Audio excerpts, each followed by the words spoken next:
Welcome. This is David Bowles, Human Meme.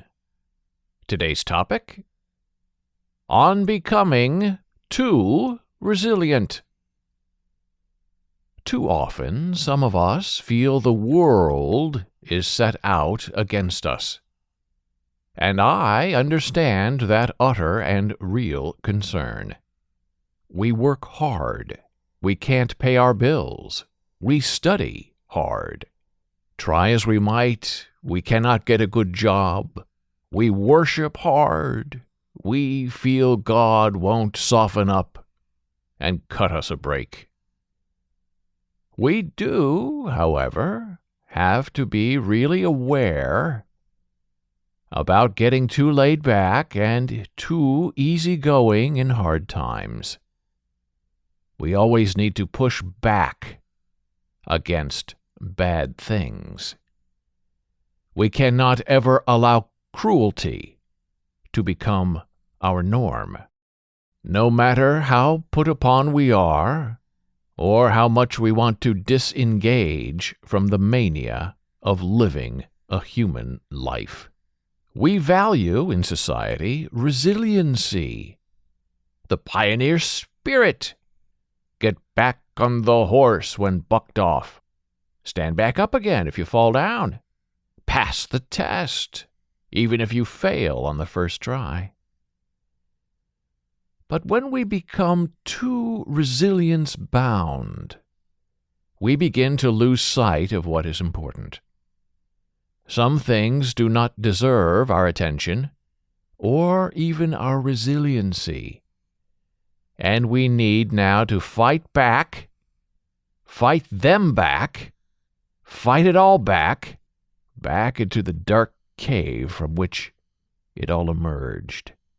My human meme friend, when we accept bad behavior, insurrection, bullying, cruelty, cheating as a norm, as something we can tolerate instead of fighting it, then we normalize that bad behavior into being something acceptable and perhaps something even good. And that giving in of morality and spirituality pushes forward the line of tolerance. And that may sound good in theory and look good on the surface, but it's really bad when examined in the depths. For example, when people misbehave in public and then publish that bad behavior on the internet, we, as the observer, may gawk at it or even laugh at it. But that sort of reaction from us only distances us from what's really going on. We desensitize the behavior because it becomes part of the mainstream mindset. And so, instead of pushing back, we just let it go, because we prefer to swipe around on our phones and forget about it all. And in that act of forgetting and of becoming passive, well, the bad behavior becomes part of us, part of the culture, part of something that is more oddity than offense. And that is a problem. For example, Stop the Steal becomes credible when it emerges day after day in various forms. And those who care to wish that lie to become true, that Stop the Steal is real and not a lie, well, they become convinced by themselves and never by facts, that what they think is actually real and verifiable, when it really is not. And I'll share with you this thought. One big moment for me of becoming too nonchalant as a person, as a community, as a nation, as a world, just too resilient to something terrible, happened during the killing of elementary school children at Sandy Hook. There was and is no lasting outrage. People do not care. And look what happened since Sandy Hook. More killings since Sandy Hook. More mass shootings since Sandy Hook. And the next killing is worse than the others. And we are desensitized and cynical. If, after Sandy Hook, there was no move to change gun laws in any meaningful way in America, then we are set upon what we own and what we desire. The slaughter of children was just absorbed by a nation and, frankly, brushed off and forgotten. And perhaps the reality of what happened at Sandy Hook is just too terrible to bear. Why tip a grave when there's no stone left to be unturned? And yes, there are some wackos out there, some nutty thinkers, that now claim the killing of 27 kids and their adult caretakers at the Sandy Hook Elementary School was all a show. They say the massacre never happened. It's fakery. They're all a group of crisis actors who were paid to put on a show. Oh yes, that's what some people still think right now today. And for what reason? Nobody knows. But it does just go to show there are people who will willingly buy any lie you're selling if it serves their personal agenda. Killing kids is normalized.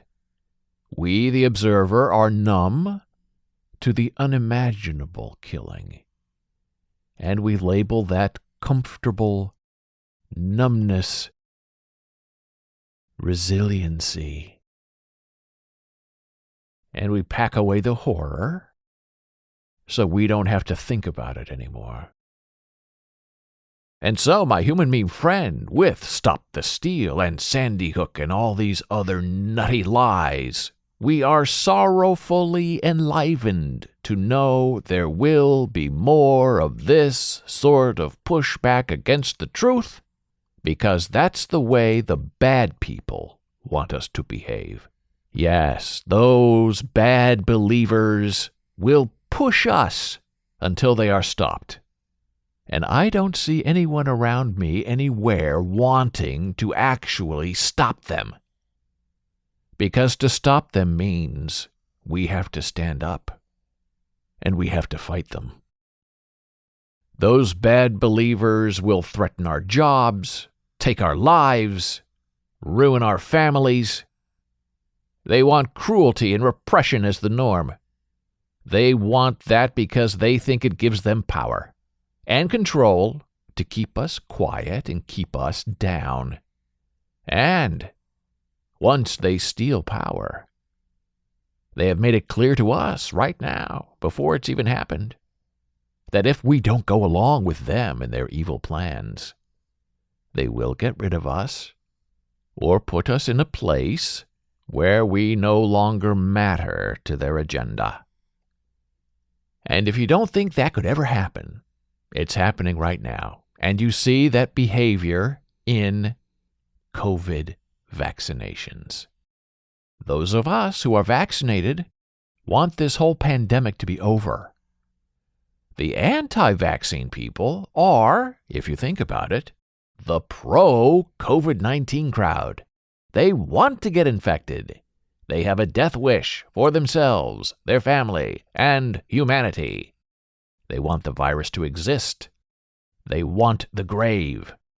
They are proud of their refusal to know the truth. And that's a danger to all of us everywhere. They do not care. We do care. They do not allow us to care. And so now what? Do we ignore them? Hope they'll go away? Brag about our incredible resilience to bounce back? Unnecessary suffering is then, as it is now, as it forever shall be, normalized as a proper, everyday event. That's where we are right now. And according to the bad believers, the January 6th insurrection was first a Trump celebration, then it was described as an Antifa infiltration, and now they've gone around and closed the circle, and it's right back to the beginning, where it's all freedom of expression. That's the moment. They were there to take back the country. Well, which is it? What was it? Why was it? Well, those of us who know, we know January 6th was an insurrection against democracy, and we are not buying the revision of history happening right now before our unblinking but disengaged glassy eyes. And there it is, the second big lie, all on display, getting all kinds of play in the media. They were patriots, not insurrectionists. All that big bad is now normalized for those not paying attention, creating in the process our new behavioral default. And that is done, perpetuated in the media, to put us in our place.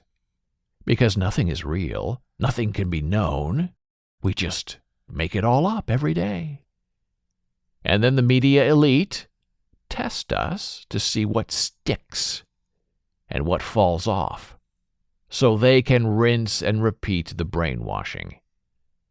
We cannot let resiliency become resonant with passivity. We can be tough and demanding, and also resilient, without being weak or giving in to the bad actors. We must put good people in the right places, because once the cruel are in power, once they have the advantage of setting the official agenda, everything good, fair, and right stops, and we begin to regress. We move backward, apart, not together. No more competition, no more new ideas, because all of that is just too dangerous for them in trying to keep control of us.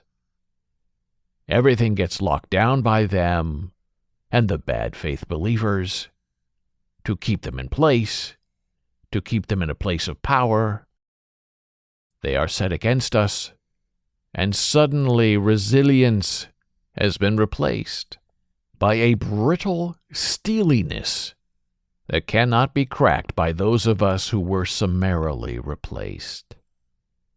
Oh yes, my human being friend, that is how they, the non-resilient among us, win. They win by normalizing their treachery and their treason as being the new, human, immoral normal. And no amount of going along to get along, seeking peace from the disingenuous warrior, will ever persuade those who hate us to ever value us again. Thank you for listening. Be a human meme.